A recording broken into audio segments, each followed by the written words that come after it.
ولا تموتن إلا وأنتم مسلمون. Bismillahirrahmanirrahim. Assalamualaikum warahmatullahi wabarakatuh. Alhamdulillah nahmaduhu wa nasta'inu wa nastaghfiruh wa na'udzubillahi min sururi anfusina wa min sayyiati a'malina. May yahdihillahu fala mudilla lahu wa may yudlilhu fala hadiyalah. Asyhadu an la ilaha illallah wahdahu la syarikalah wa asyhadu anna Muhammadan abduhu wa rasuluhu la nabiyya wa la rasula ba'dah. Sahabat Al-Muslimun TV sekalian, pada pertemuan kali ini kita sebenarnya melanjutkan apa yang telah kita bahas di pertemuan kedua, bahwa tetap dengan tema integrasi ilmu dalam kurikulum ya di Pesantren Persatuan Islam Bangil. Nah, pertemuan pertama kita udah bahas masalah sejarah, dan pertemuan kedua sebelumnya kita sedikit banyak tahu lah gimana metode dari 4 cara untuk memahami nas, 4 step ya untuk memahami nas, yaitu membaca data, lalu memverifikasinya, mengolahnya, kemudian menyajikannya. Ini adalah 4 metode ini seharusnya kita gunakan, Nah, pada pertemuan kali ini, insya Allah nanti Ustaz Zulirfan akan juga menjabarkan terkait 4 step ini. Jadi kita akan lihat sendiri gimana sih caranya ngolah itu ya, sampai verifikasi, ngolah hingga menyajikannya. Semoga penjelasan ini dapat membantu sahabat-sahabat sekalian dalam kemudahan memahami nas ke depannya. Untuk Ustaz Zulirfan gimana? Kita pertemuan kali ini masih kosong ini, jadi kita mau bahas apa ini hari ini? Iya, boleh kita mempraktekkan mengolah nas dengan ilmu-ilmu yang ada, kemudian dengan metode yang ada, yang kita warisi dari para ulama terdahulu, dari Nabi, kemudian para sahabat, kemudian turun sampai ke kita. Ini yang kita mau ulah apa? Ayat apa hadis dulu, Ustaz? Mungkin ayat dulu. Ayat dulu, oke. Monggo. Ya. Kira-kira apa ayat? Ya, mungkin sebelum saya mempraktekkan tentang pengolahan data itu, pengolahan nas itu, perlu kita sampaikan juga bahwasanya kurikulum di Pesantren Persis Bangil, pengolahan data itu bukan hanya pengolahan data untuk syariat sebenarnya. Jadi ada juga data untuk ayat kauniyah. Jadi pengolahannya, maka dipelajarilah ilmu-ilmu umum di Pesantren Persis Bangil. Ilmu-ilmu umum seperti biologi, kemudian fisika, kemudian kimia, itu ada pengolahannya. Nah, kalau kita melihat dari metode Ustadz Hasan atau Ustadz Abdul Qadir Hasan di dalam Muqaddimah Bulughul Maram, terjemah Ustadz Hasan itu, Ustadz Abdul Qadir Hasan membuat satu tamhid, satu landasan berpikir untuk memahami Bulughul Maram. Okay. Di situ disebutkan bahwasanya hukum itu terbagi 3. Yang pertama hukum syariat, yang kedua hukum akal, yang ketiga adalah hukum adat. Nah, di Pesantren Persis Bangil itu diajarkan hukum itu tidak terbatas kepada hukum syariat. Hukum syariat ini maksudnya yang 5 itu? Iya, hukum syariat, hukum taklifi, dan hukum wad'i. Wad'i ya. Wad'i itu. Nah, kemudian ada juga hukum akal dan hukum adat. Nah, sebenarnya kalau kita mau kejar hukum adat itu yang ada di dalam kurikulum, itu sebenarnya nahwu dan shorof itu hukum adat. Nahwu dan shorof itu adalah termasuk mayoritas besarnya adalah hukum adat, walaupun nanti syariat berperan penting untuk menyusun ilmu ini. Nah, kita contoh sederhana. Salat di dalam kamus apapun pasti berasal makna doa. Tapi ketika di dalam syariat, dia tidak terpakai untuk kata doa, salatun itu. Tergantung maunya syariat diartikan apa. Umpamanya, idza kuntum ilas shalah faghsilu wujuhakum. Maka as-shalah di situ itu harus diartikan dengan yang sudah istilahi, yang sudah kita artikan bahwasanya suatu gerakan tertentu yang dimulai dari takbir, kemudian diakhiri dengan salam, dengan rukun dan syarat tertentu. Itulah ayat 6 ya. Ya, artinya hukum syariat menunjukkan sholat adalah itu. Sementara hukum adat menunjukkan sholat adalah doa. Maka yang dipakai adalah hukum syariat. Oh ya. Nah, artinya sebenarnya agama ini luas. Dia mencakup hukum akal sendiri, kemudian hukum adat sendiri, dan hukum syariat sendiri. Nah, ketika adat dan syariat itu tidak bertentangan, maka tidak ada masalah. Ketika akal dan syariat itu tidak bertentangan, maka tidak ada masalah. Yang bermasalah ketika akal dan syariat bertentangan, maka yang harus dipakai syariat. Contoh, di dalam satu hadis dikatakan bahwasanya Bilal diperintah untuk menggenapkan azan. Di dalam hukum akal yang namanya genap, itu sesuatu yang berpasangan. Ini berpasangan dengan ini genap namanya. Ini berpasangan dengan ini berpasangan dengan ini namanya genap. Kalau 3 begini ini ganjil. Nah, tapi dibuktikan bahwasanya maunya syariat, ketika azan Allahu Akbar diakhiri dengan la ilaha illallah, itu tidak genap. Nah, di dalam hukum akal kita katakan bahwasanya ini adalah ganjil. Tapi hukum syariat mengatakan itu genap. Maka kita ikuti bahwasanya azan itu genap. Walaupun prakteknya di dalam akal kita itu ganjil di akhir. Ganjil ya. Ya, nah ini yang saya mau sebelum masuk ke dalam memahami nas, bahwasanya hukum Allah yang Allah terapkan ke dalam bumi ini ada yang bersifat syar'i, memang ada yang bersifat akli, ada yang bersifat adat. Nah, tinggal kemudian menyesuaikan. Siapa yang harus menyesuaikan? Yang menyesuaikan sebenarnya adat dan akal itu sendiri. Syariat akan berlaku dari zaman Nabi Adam sampai akhir hari kiamat. Baik. Nah, mungkin kita langsung kepada masuk ya, kepada contoh. Kita contohkan satu ayat surah Al-Maidah, "Idza kuntum ilas shalah faghsilu wujuhakum" dan seterusnya. Nanti bisa dilihat ya, buka Qurannya Al-Maidah ayat 6. Jadi ada satu nas seperti ini di dalam Al-Qur'an. Kalau kita membaca secara sederhana, maka iza artinya apabila. Kuntum artinya telah berdiri, ilas shalah untuk sholat, menuju kepada sholat. Faghsilu maka cucilah dan sebagainya. Maka sederhananya apabila mau setelah berdiri untuk sholat, maka berwudulah, intinya begitu. Jadi faghsilu dan sampai habis itu adalah perbuatan wudu. Nah, itu kita membaca biasa. Kita mau memverifikasi data ini tidak perlu karena ini adalah ayat. Kita tahu ayat itu semuanya mutawatir, tidak perlu diverifikasi datanya karena secara periwayatan pasti qot'i ya. Walaupun secara dalalah penunjukan masih zon karena ayat ini umum. Nah, kita masuk ke dalam pengolahan data. Kalau kita melihat di sini, kita baca secara nahwu bawahnya iza itu adalah syarat. Syarat huruf syarat yang kemudian nanti pasti ada jawab syaratnya. Apa yang disyaratkan, kemudian apa yang dijawab syaratkan. Nah, disebut di situ adalah iza apabila kuntum kalian telah berdiri untuk sholat. Jadi kalau kita salah membaca, maka kita mengatakan setelah sholat baru berwudu. Tapi maunya ayat ini adalah setelah akan sholat baru berwudu. Iya, apabila kalian telah mendirikan sholat, maka gitu ya. Jadi wudunya terakhir ya. Karena kuntum ini kan fi'il madi, telah berdiri.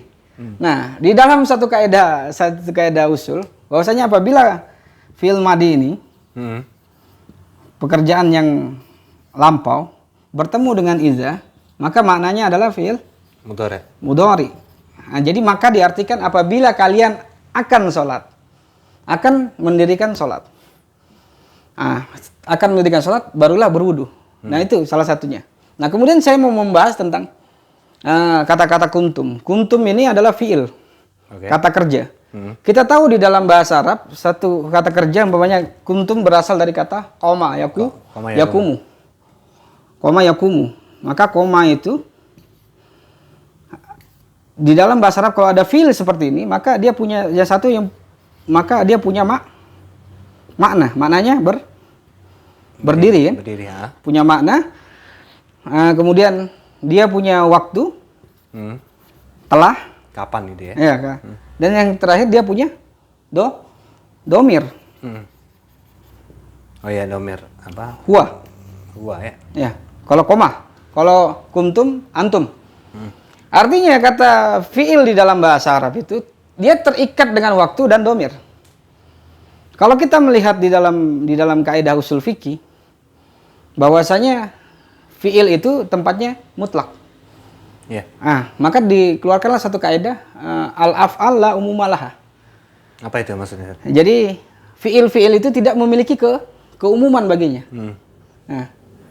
Jadi apabila kalian telah sholat, atau akan sholat, maka berwudulah. Nah, seakan-akan pekerjaan ini hanya khusus terikat pada waktu tertentu. Nah, itu pada kan, waktu sholat ya, ketika mau sholat gitu. ini masih dalam arti normalnya. Normalnya bahwasanya kita masih terikat sama bahasa. Nah, ternyata fiil tadi yang terikat waktu tadi kita artikan umum karena terdapat huruf iza di depannya. Jadi apabila mau sholat maka berwudulah. Jadi terulang terus kalau mau sholat berwudu. Jadi jika mau setiap sholat maka harus berwudu. Oke, ya. Jadi yang asalnya adalah tidak umum menjadi umum karena didahului oleh iza. Nah, kemudian kita masuk kepada ila. Kata ila sini. Ini menjabarkan satu persatu ya. Satu persatu. Yang tadi kuntum asalnya terikat waktu tidak bisa umum, menjadi umum karena didahului oleh iza, didahului oleh syarat. Syarat itu menjadikan sesuatu itu menjadi umum. Kalau masih ada belum tahu fi'il madhi ya, nanti belajar fi'il madhi ya. Ya, fi'il madhi itu terikat waktu. Waktunya telah lampau.